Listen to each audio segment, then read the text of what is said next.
손들어! 구독 하나 쏜다! 안녕하세요. 언더케이지닷컴의 F7입니다. 오늘 또 게이밍폰이에요. 요즘 이제 대표적인 게이밍폰이 세 가지 정도가 있죠. ASUS ROG 폰, 누비아, 레드매직 6, 그리고 요 블랙샤크 4인데 나머지 두 개는 보여드렸고 요거 정확히 샤오미 거는 아닙니다. 블랙샤크는 따로 떨어져 있는 자회사예요. 뭐 많은 부분들이 비슷하긴 하지만 요번 것도 마찬가지로 저희 구독자님께서 빌려주셨습니다. 감사 인사드리고요. 일단 박스를 보면은 까맣게 블랙샤크 디자인이 많이 바뀌었어요. 1, 2, 3까지는 약간 부담스러운데 요번 거는 조금 젠틀해졌죠. 여기에 블랙샤크 4 로고가 있고요. 약간 장난기 있는 로고 같아가지고 저는 마음에 듭니다. 열면서 보면은 요것도 이쁘네요. 이거 약간 그 스포츠팀 로고 같이 귀엽네요. 자, 요 안쪽에 보면은 케이스가 있고요. 스티커도 있어. 스티커. 자, 사용 설명서가 있고요. 여기에 케이스가 약간 헤일로 같은 거 생각나기도 하고 뭐 이런 컨셉의 게임들은 많이 있지만 저는 이런 거 좋아하는데 옆에 기기 잠깐 두고 이쪽에 뭐가 써 있어요. 게임 이즈 리얼 5G 게이밍 스냅드래곤 870 마그네틱 팝업 트리거. 요게 이 제품의 가장 큰 특징이에요. 요 사이드에 있는 게임 트리거가 보통 초음파 혹은 압력 감지식인데 얘는 물리적인 트리거가 진짜로 들어가 있습니다. 6.6인치 아몰레드 스크린은 144Hz 주사율 지원하고요. 최고 120W 하이퍼차지 고속 충전이 들어갑니다. 그러면서 이 등치로 봤을 때 이건 120W를 지원하는 걸 넣어준 것 같은데요. 놀랍게도 아니군요. 67W의 고속 충전을 지원하는 이것도 샤오미 플러스 샤오미 친구들의 특징이긴 한데 USB 타입 A로 나가요. 보통 이 정도 출력이면은 C에서 C로 가는데 얘는 타입 A입니다. 그러면서 타입 A에서 C로 가는 USB 케이블이 하나 들어가 있어요. 거기까지 충전기와 케이블 색을 맞춰줬으면 좋겠다라는 얘기를 하고 싶지만 하도 많이 했으니까 그냥 지나갈게요. 자, 여기 본체가 있고요.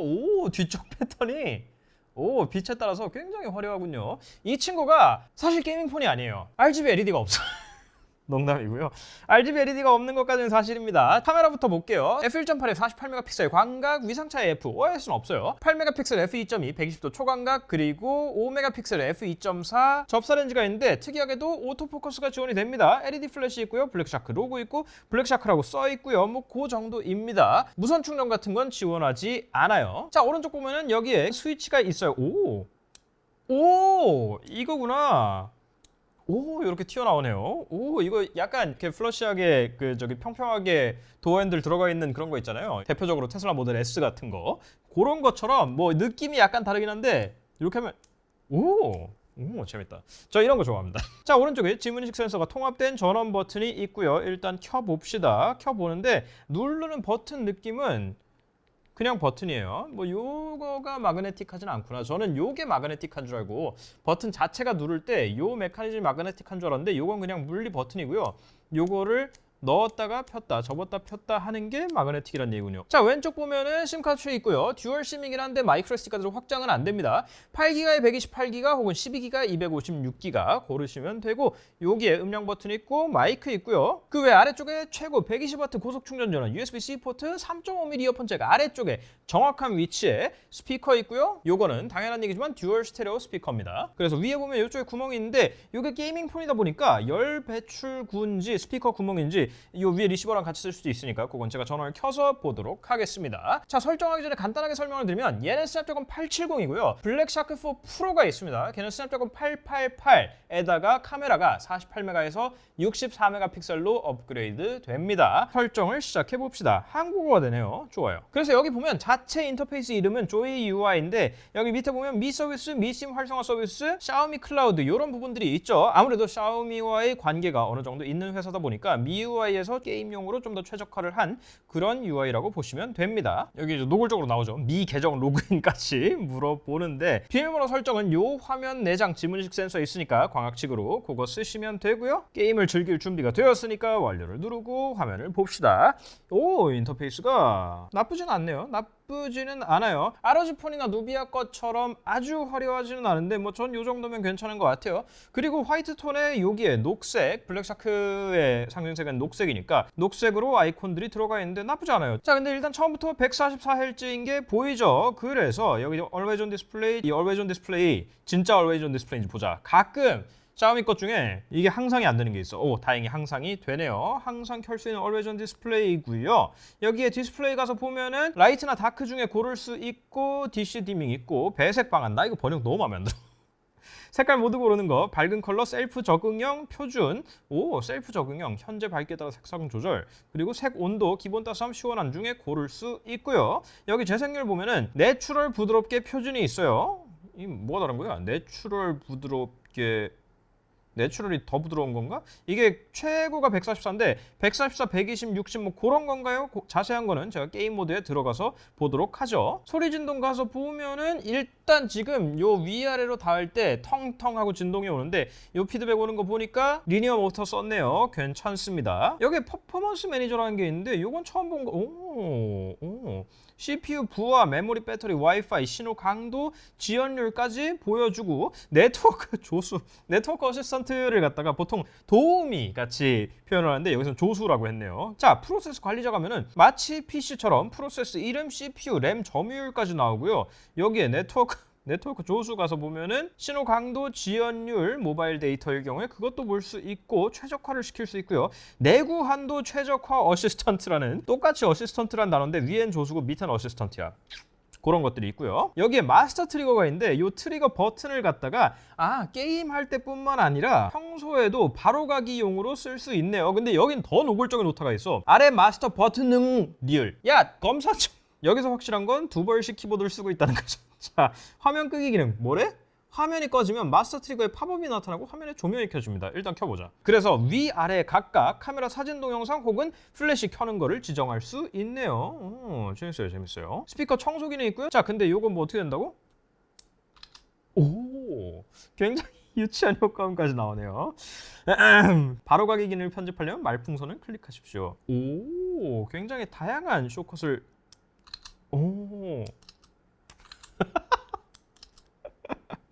굉장히 다양한 숏컷을 갖다가 넣을 수 있군요. 근데 이거 아까 뭐 화면 꺼졌을 땐 뭐 어떻다고? 여기에 경고도 또 안 쓸 때는 즉시 집어넣으라고 팝업 카메라 몇 개 보여드린 거에서 떨어뜨리면 자동으로 들어가는 거 있었잖아요. 그런 것처럼 얘도 경고를 띄워주네요. 근데 아까 전에 화면이 꺼져 있을 때 마스터 트리거를 누르면 뒤에 플래시가 켜지고 있구나. 오케이. 뭐 바로가기용으로 쓸 수 있는 하드웨어 버튼이 많은 건 좋은 일이니까요. 근데 이건 게임폰이니까 제일 중요한 샤크 스페이스에 들어가 봅시다. 제스처 위치, 게시판 댓글 알림, 부동창 모니터링, 게임 음성 최적화. 음성 최적화는 뭐야?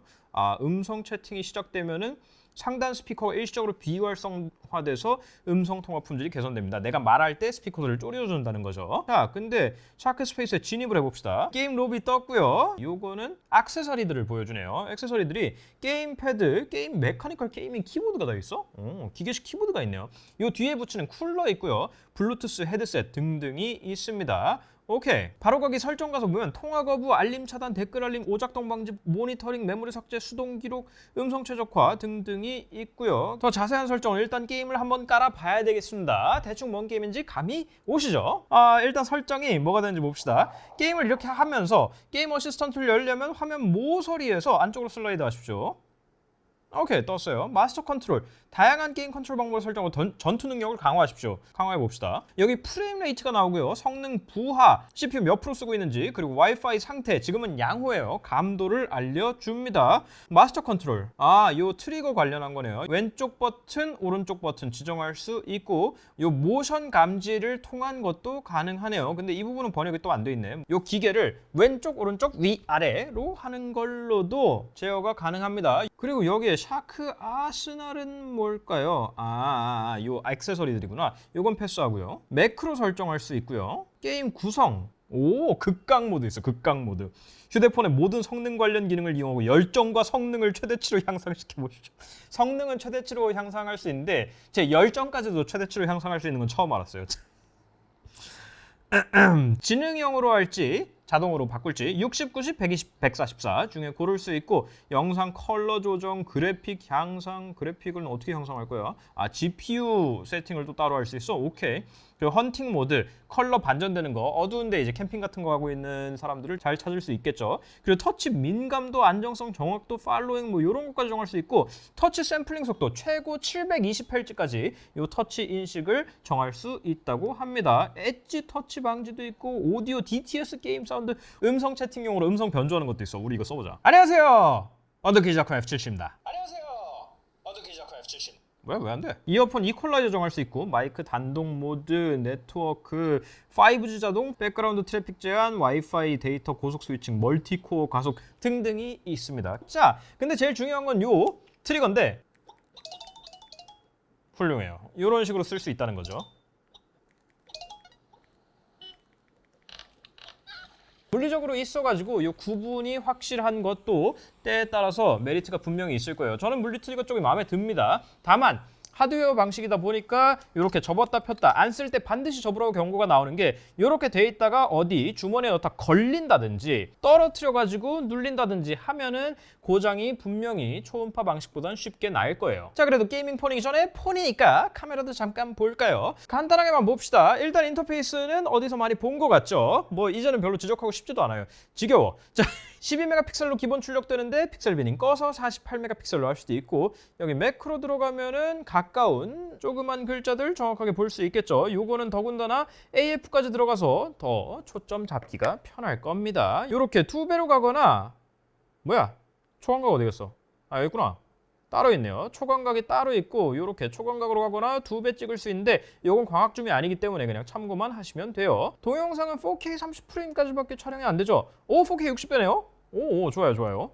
8K 30이 안 되는 건 좀 아쉽지만 4K 60까지 지원을 하네요. 프로 모드 가면은 ISO 셔터 속도, 초점, 화이트 밸런스, 노출, 그리고 화각까지 화각 3단계로 제어할 수 있고요. 뭐 그 정도입니다. 인물 모드 있고 더보기 가면 뭐 야간 모드 있겠죠. 야간 모드 48메가픽셀 모드, 브이로그 모드, 타임랩스 파노라마 뭐 그런 것들이 있어요. 카메라에서 별로 특별한 기능은 안 보입니다. 뭐 아까 화면 보여드릴 때 보셨겠지만 전면 카메라는 여기에 가운데 펀치홀로 들어가 있고요. 그렇습니다. 요거 사양 들으시고 870의 게이밍 폰이라는 양심도 없지. 근데 이런 식으로 하드웨어로 나오는 트리거라든지 다양한 게임 최적화, 뭐 매크로라든지 이런 틸트해가지고 제어할 수 있는 기능이라든지, 그리고 결정적으로 다음 아이폰엔 들어갈 가능성이 높아 보이지만 현재는 안 들어가 있는 고주사율 144Hz까지 되는 거라든지 게임할 때 매력적인 부분들이 없지 않아요. 뭐 무작정 안드로이드 게이밍 폰이 쓸모가 없다고 놀릴 필요는 없을 것 같고요. 자, 근데 소리 마지막으로 한번 들어볼까요?